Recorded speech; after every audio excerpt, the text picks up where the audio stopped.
Welcome to Hub History, where we go far beyond the Freedom Trail to share our favorite stories from the history of Boston, the hub of the universe. This is episode 352, Boston's 17th century interstate system. Hi, I'm Jake. This week, I'm talking about America's first interstate highway, or perhaps inter-colony highway system linking Boston to New York City. The 17th century Boston Post Road is often overlooked in the city's early history, but it marked the earliest and one of the most ambitious attempts to knit the fragmented English colonies of North America into a single, cohesive entity. From Boston's first post office, which accepted only overseas letters, to the post riders who braved mountainous passages and roaring rivers, this primitive road network was the original interstate. Forged not just for convenience, but for the survival of the English colonial project. In this episode, we're hitting the road to explore how the Boston Post Road evolved from an indigenous trade route into the King's Highway, a crucial artery for colonial and early federal correspondence. We'll trace the paths of the upper route through the wilderness of Central Mass and Connecticut, and the lower coastal alignment of the Post Road that shaped the roads and transportation networks of modern New England. Along the way, we'll uncover the stories of a few people who marked the miles, from wealthy landowners like Paul Dudley, to determined travelers like Sarah Kemble Knight, to George Washington, who arrived in Boston for his first official visit as president along the Boston Post Road. But before we talk about the old Boston Post Road, I just want to pause and say thank you to our latest financial supporters. I always say that I appreciate both listener supporters who give one-time contributions to the show and supporters who commit to monthly support. This week, we have some of both to thank. Listeners Victoria W., Emily M., and Eric B. all gave one-time gifts on PayPal, which will help with one-off expenses, like the new headphones I'm going to have to buy for editing and mixing the podcast, after the ones I originally bought when we started this show almost 10 years ago finally broke fully in half. At the same time, Ryan P. and Mark N. just signed up to provide ongoing monthly support on our Patreon. That ongoing support pays for the ongoing costs of producing this show. Costs like podcast media hosting, web hosting and security, our AI transcription and mastering service, and the research databases I pay for access to. Without the support of our listeners, I wouldn't be able to make Hub History. So to Mark, Ryan, Eric, Emily, Victoria, and all our supporters, thank you. If you're not yet supporting the show and you'd like to start, it's easy. Just go to patreon.com/hubhistory or visit hubhistory.com and click on the Support Us link. And thanks again to all our new and returning sponsors. I'm going to start out this week's episode with two landmarks. The first is Boston Garden. And no, I don't mean the TD Garden or the Old Boston Garden or even the Boston Public Garden. The Boston Garden I'm talking about is a tiny park in the faraway Bronx. It's a triangular grassy patch with two small trees and some scraggly shrubs, about 60 feet on the long side and about 40 feet on each small side. It's bounded by Bronxwood Ave, Allerton Ave, and Boston Road. Over 200 miles away, our other landmark is a stone in Roxbury's John Eliot Square, where Roxbury Street, Dudley Street, and Center Street intersect. Set tight against the brick facade of a storefront that's right in the elbow where Center and Roxbury part ways, there's a granite obelisk about 2 feet tall with an inscription on the front that says, "The Parting Stone, 1744, P. Dudley."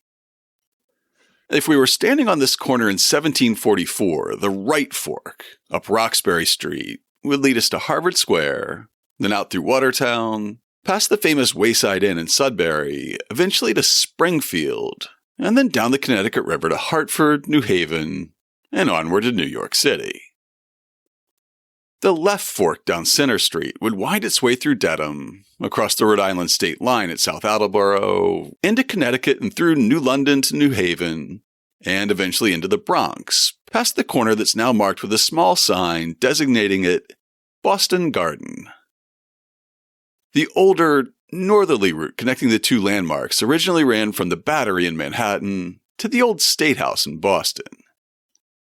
This was one of the first and most ambitious highways in what's now the United States, known when it was first designated in 1673 as the Boston Post Road. By the late 17th century, almost a half-century after Boston was founded by John Winthrop and his Puritan Arbella fleet, the capital of New England was surprisingly better linked to England and the rest of Europe than it was to the other colonies along the eastern seaboard of North America. In his book, Boston and the Making of a Global City, James C. O'Connell notes, "From its beginnings, Boston was situated in a global communications network. As the colonial economy strove to find trade outlets for its commodities, information had to be exchanged. Sea captains would carry mail, which included political and business news. Ship journeys from England took at least 6 weeks and often many more depending upon the weather. In 1639, only 9 years after Boston's founding, the General Court of Massachusetts designated the port's first postmaster, Richard Fairbanks. It cost 1 penny, usually paid by the sea captain delivering a letter from England, to deposit a letter with the postmaster. Missives from government officials were carried gratis. Fairbanks owned a tavern at the foot of Long Wharf. When ships arrived from London and the Caribbean islands, merchants and other interested people would gather at his tavern to read the mail and share relevant news. This was British America's first post office. That first post office was, however, almost entirely outward-facing. The 1639 statute appointing Fairbanks as postmaster notes, "His house in Boston is the place appointed for all letters which are brought from beyond the seas, or are to be sent thither, which are to be brought to him, and he is to take care that they be delivered, or sent according to their directions. No mention is made of letters that might be brought from or sent to someone on this side of the seas." As the series of English colonies along the coast grew, the need for an internal post system grew along with it, becoming acute in 1664. In that year, 4 English frigates sailed into the harbor at New Amsterdam during peacetime and demanded the city's surrender. After the ensuing Anglo-Dutch War ended with the Dutch defeat, the city was formally ceded to England, and its name was changed to New York. Now, on paper at least, England controlled colonies stretching from New France, across the main frontier in the north, to New Spain, across the frontier south of Charleston in the province of Carolina. If one of those neighboring powers, with their vast naval might, were to declare war on England, it would be imperative for the English colonies to be able to exchange letters, intelligence reports, and even troops over land, in case the coast was blockaded. To that end, Winifred Gallagher describes the earliest attempts to link the colonies by land in her book, How the Post Office Created America. Great Britain's gradual, modest improvements to the colonial post were primarily motivated by the need to inspire some political esprit de corps among her quarrelsome children, whose culture clashes threatened her struggle with France over control of North America. In 1650, the Crown optimistically ordered its provincial governors to start building a King's Highway between Boston and Charleston, South Carolina. In 1673, Francis Lovelace, the governor of New York, responded to King Charles II's wish that his American subjects enter into a close correspondency with each other. With the former New Amsterdam in English hands, and the king urging his American subjects to enter into a closer correspondency, Wayne Fuller describes in his book The American Mail how Governor Francis Lovelace of New York dispatched the first official postal carrier toward Boston. With great expectations, Governor Lovelace sent a postman off to Boston in 1673 with a number of mailbags, each designated for a particular town along the way, and a letter to Massachusetts Governor John Winthrop. Now, this is a mistake that I've seen repeated in a lot of the books and articles that I checked out in preparation for this episode. The recipient of the letter I'm about to read from was not Massachusetts Governor John Winthrop. The founding governor of the Bay Colony had been dead for 24 years by that point. The John Winthrop who received this letter was his son, John Winthrop the Younger, who was governor of the Connecticut colony at the time. The letter from Governor Lovelace said, "I here present you with two rarities, a packet of the latest intelligence I could meet with, and a post. By the first, you will see what has been acted on the stage of Europe. By the latter, you will meet with a monthly fresh supply, so that if it receive but the same ardent inclinations from you as at first it hath from myself, by our monthly advisos all public occurrences may be transmitted between us, together with several other great conveniencies of public importance, consonant to the commands laid upon us by his sacred majesty, who strictly enjoins all his American subjects to enter into a close correspondency with each other." That same letter outlined the expectation that a courier would leave New York on the first Monday of every month, and he would be expected to return to New York before the month was over. In his 1913 History of the Boston Post Road, Stephen Jenkins describes how that first courier completed a successful round trip, arriving in Boston from New York around the first week of February 1673, and then returning. 2 weeks after his departure from New York, he rode through Roxbury into Boston over the narrow neck connecting the mainland with the Tri-Mountain Peninsula, where he delivered his mails and received congratulations on the success of his journey. 2 days of rest, perhaps, and then the return journey began, for he must be back within the month. It was winter time, and he was not delayed by the smaller streams, for they were frozen over. The larger ones he crossed by ferries. Within the month, he rode into the fort at New York and turned his mailbags over to the secretary. The letter from New York Governor Lovelace concludes, "I shall only beg of you your furtherance to so universal a good work, that is to afford him directions where and to whom to make his application to upon his arrival in Boston, as likewise to afford him what letters you can, to establish him in that employment there. It would be much advantageous to our design if, in the interval, you discoursed with some of the most able woodmen to make out the best and most facile way for a post, which, in the process of time, would be the king's best highway, as likewise passages and accommodations at rivers, fords, or other necessary places." The able woodmen of Massachusetts marked the most facile way for a post with the king's sign, a broad arrow hacked into tree trunks along the way. This first attempt at establishing the king's best highway between Boston and New York followed existing overland routes wherever possible. That meant that for much of its journey through Massachusetts, it used a path that indigenous nations had used for trade between the Connecticut River Valley and the Massachusetts Bay for generations. A trail that was known to early Puritan colonists as the Bay Path. Crossing the Charles over the bridge in Watertown Square, this path went out through Watertown and Waltham along Route 20, through Weston, eventually getting to Wayland. In a 1942 book about this old Bay Path, George Marlowe describes where it went from there.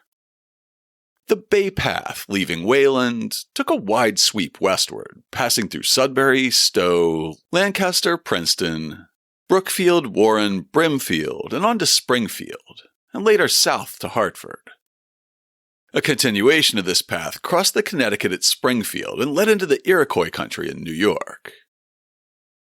The foundation seemed to be well laid for regular monthly mail service between the major cities of English America, commencing in early 1673.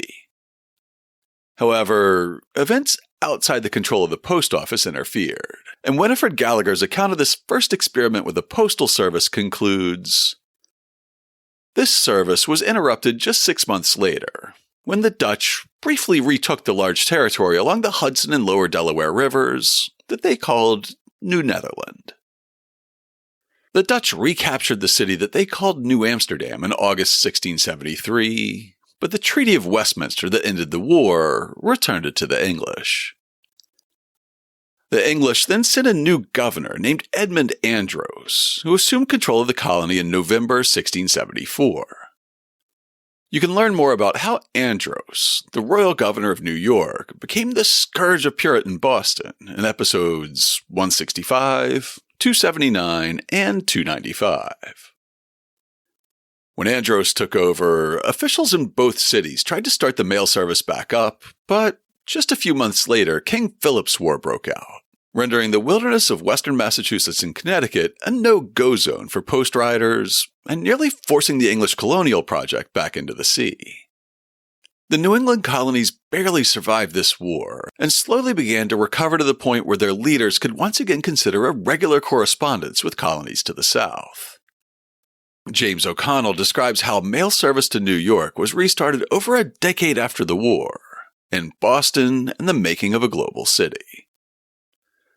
By the 1690s, colonial governments introduced formal mail service, first by a private franchise, later under Crown control.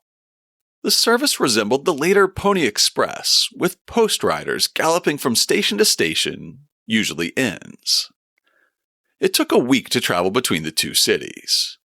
By 1729, there was weekly mail delivery at 13 post offices between Boston and Philadelphia.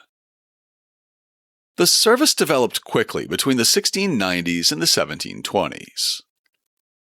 While a post rider in 1629 could count on graded roads and official stone markers to guide the way, along with cozy inns to dine in, the post road was still more of a suggestion than a reality when postal service to New York was restarted in the 1690s. Even a decade later, when Madam Sarah Kemble Knight, a wealthy 39-year-old widow from Boston, set out on her way to New York, Winifred Gallagher writes, "She had no choice but to do the 268-mile business trip on horseback, as the rough highway could not accommodate carriages." Knight kept a journal of this trip, which I'll link to in the show notes this week. In it, she describes how she rode from Boston to Dedham and spent the night in an inn, meeting the post rider who was heading west along the post road the next morning, being October 3rd, 1704. With her guide, it took Knight 4 days to get to New Haven, which Winifred Gallagher summarizes in her book. She rode in the company of a Crown post rider. Knight's observations about the roads, quote, "very bad, encumbered with rocks and mountainous passages, which were very disagreeable to my tired carcass, are the more noteworthy for occurring in the colony's most populous, settled region on their best approximation of an interstate. On a typical day of traveling with the post, she choked down a dismal meal in an inn on the route. What cabbage I swallowed served me for a cud the whole day after. Then followed the mail courier to a roaring river. There being no bridge, he dutifully got a lad in a canoe to ferry her across, then raced off towards his next relay stop some 14 miles away."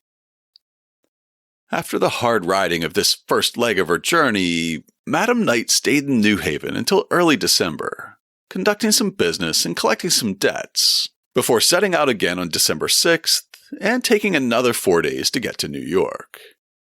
You can follow her entire adventure in her journal. A quarter century later, the raging rivers were bridged or forded, and a series of inns provided food and lodging for weary post riders. An inset note on a map of New England in a 1729 British atlas explains the arrangement of these 13 post offices, and the routes that the post riders would take as they rode from inn to inn. The account starts at the western terminus of this early post office system. The Western Post sets out from Philadelphia every Friday, leaving letters at Burlington and Perth Amboy, and arrives at New York on Sunday night, the distance between Philadelphia and New York being 106 miles. The Post goes out eastward every Monday morning from New York and arrives at Saybrook Thursday noon, being 150 miles, where the Post from Boston sets out at the same time. The New York Post returning with the eastern letters, and the Boston Post with the western, bags are dropped at New London, Stonington, Rhode Island, meaning Providence, and Bristol. The post from Boston to Piscataway, being 70 miles, leaves letters at Ipswich, Salem, Marblehead, and Newbury. There are offices kept at Burlington, Perth Amboy in New Jersey, New London and Stonington in Connecticut, at Rhode Island, Bristol, Ipswich, Salem, Marblehead, and Newbury, and the 3 great offices are at Boston, New York, and Philadelphia. From that description, you'll note that the post riders no longer turn north at New Haven to find their way to Hartford and pick up the old Bay Path to Boston. Instead, they followed a new coastal alignment of the post road that took them through Rhode Island, up to Dedham, and into Boston from the south rather than from the west. The new network encompassed a longer route on a shortened schedule, with Winifred Gallagher noting that the new centralized network linked New Hampshire, Massachusetts, Connecticut, New York, and Pennsylvania on a weekly basis. A study of how to make the mail in New England faster and more efficient, undertaken in 1774 by the last British postal surveyor of the region, describes the coastal route of the lower post road from Boston as far as Newport. Peter Mumford's ride from Boston to Newport is 80 miles, passing through Providence, Warren, and Bristol, for which service he is obliged to keep 3 horses and is paid £40 sterling per annum. He should leave Boston at 3 o'clock Monday afternoon, but I'm told it is 5 or 6 ere he takes his horse. He arrives at Providence, 45 miles, at 9 o'clock the next morning, and at Newport, 35 miles farther, at 5 o'clock in the evening of Tuesday. On his return from Newport with the Western mails, he leaves that office on Friday, 2:30 p.m., passing through Bristol and Warren. He arrives at Providence between 7 and 8 o'clock Saturday morning. He leaves it at 9 and arrives at Boston at 6 in the evening in fine weather. Thus, 26 hours are required to ride 80 miles. With the introduction of weekly mail service, both the new Lower Post Road and the original Upper Post Road became increasingly important in tying New England together.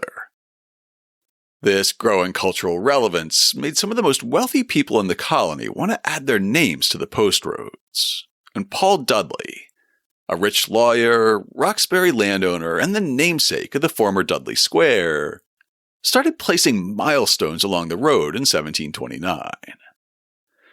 In a 2018 blog post, historian Charles Bainey noted, "Most of the stones in the immediate Boston area were erected by prominent political figures, such as Paul Dudley. I'm guessing that those men saw the milestones partly as a public service, and partly as a billboard advertising their beneficence, just as we see signs near highway construction projects that give the names of government officials today.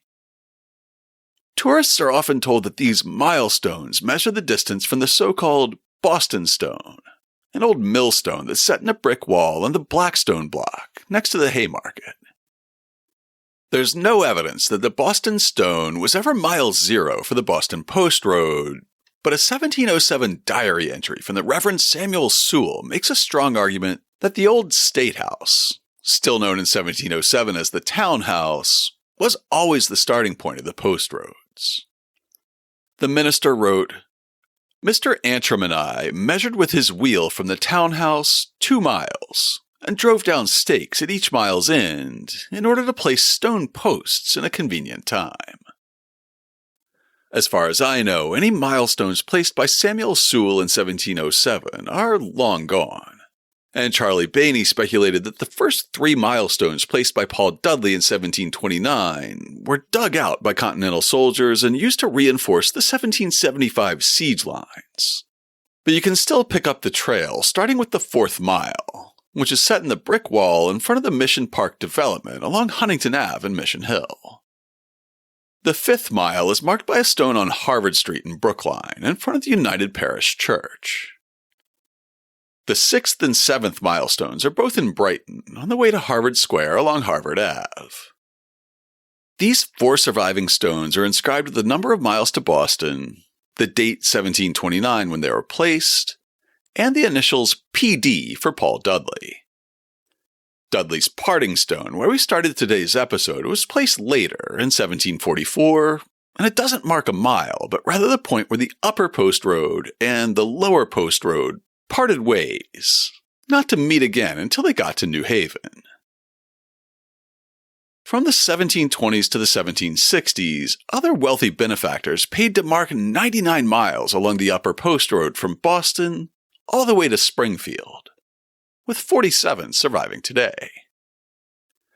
When George Washington visited Boston in 1789 as part of his New England tour, an event we touched on briefly in episode 147 about the so-called pirate Rachel Wall, most of his journey from the U.S. Capitol in Manhattan followed the route of the lower post road. This route was also marked by stone mile markers, a few of which still survive today. Even more were still standing in December 1885, when a Boston Globe reporter retraced the route of the lower road, which the author noted used to be called the Dedham Road until some 50 years ago, when they thought that name wasn't good enough and called it Center Street. The original layout of Center has been interrupted and rerouted by the construction of Columbus Ave, the Southwest Corridor, the original alignment of U.S. Route 1, and the Arborway, but we can still follow the reporter's journey. He found the 3-mile stone 100 yards from the parting stone, quote, on the other side of Center Street, opposite number 5, where Louis Prang resides. Louis Prang was the chromolithographer who created America's first Christmas cards and the subject of episode 316 of this podcast. The stone still stands, set into a stone wall in front of the John Eliot Square Urban Wild.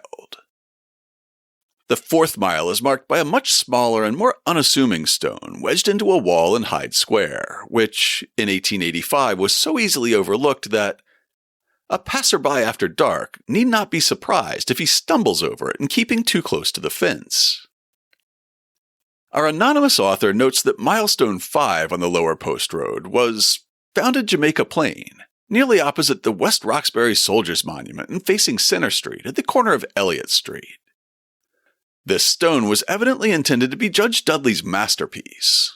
It's 3 feet 9 inches high and more pretentious in every way than his 2 predecessors. The inscription, which you can still read at the corner where South Street forks away from Center Street in JP, reads, 5 miles Boston Townhouse, P. Dudley, Esquire, 1735. Our reporter continues, the word miles at the top is carved at one side, the 5 standing in the middle of the line as if the miles was a happy afterthought when the rest of the work was finished.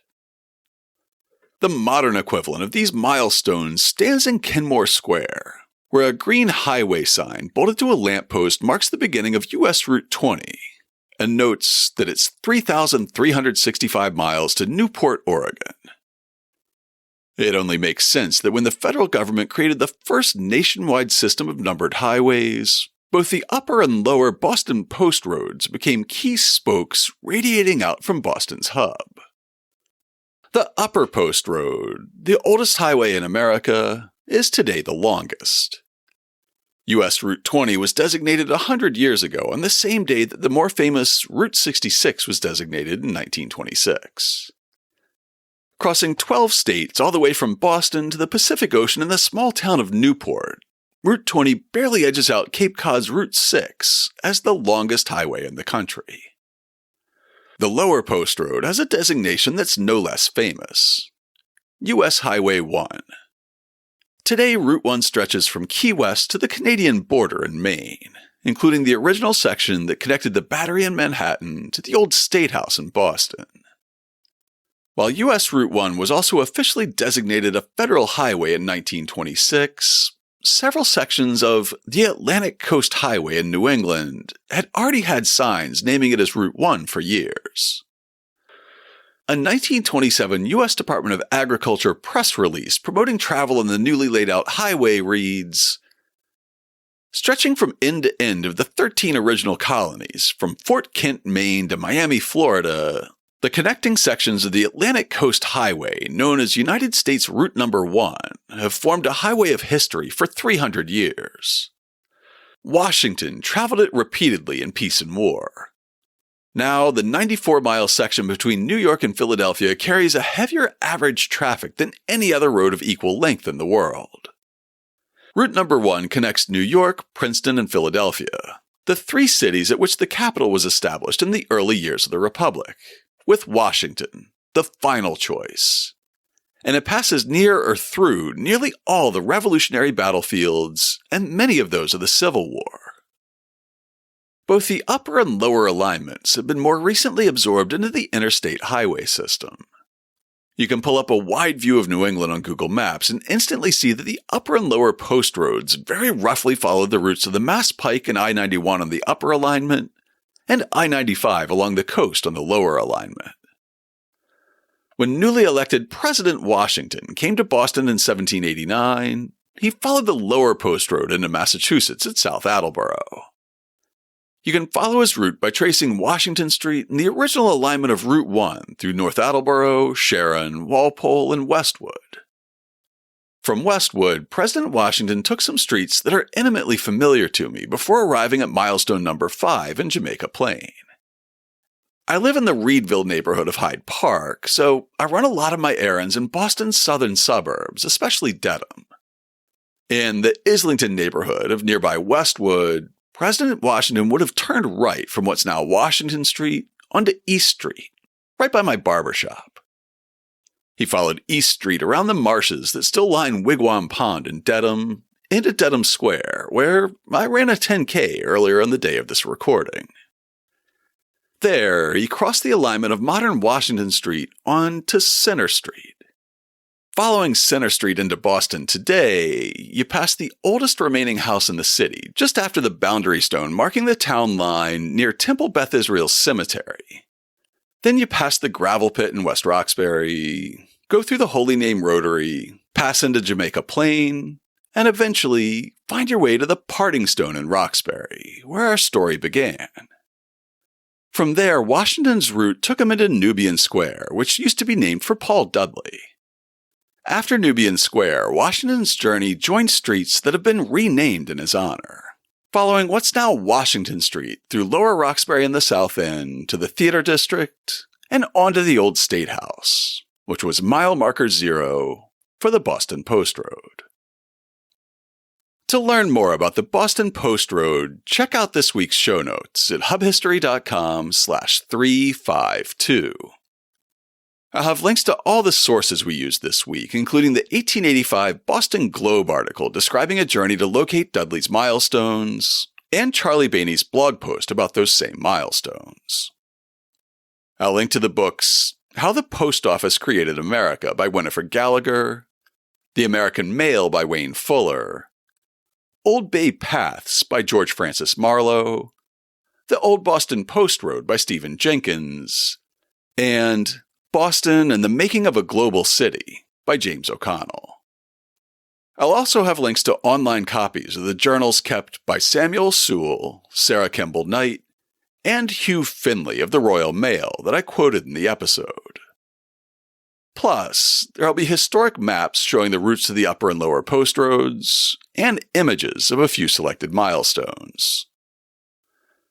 If you'd like to get in touch with us, you can email podcast@hubhistory.com.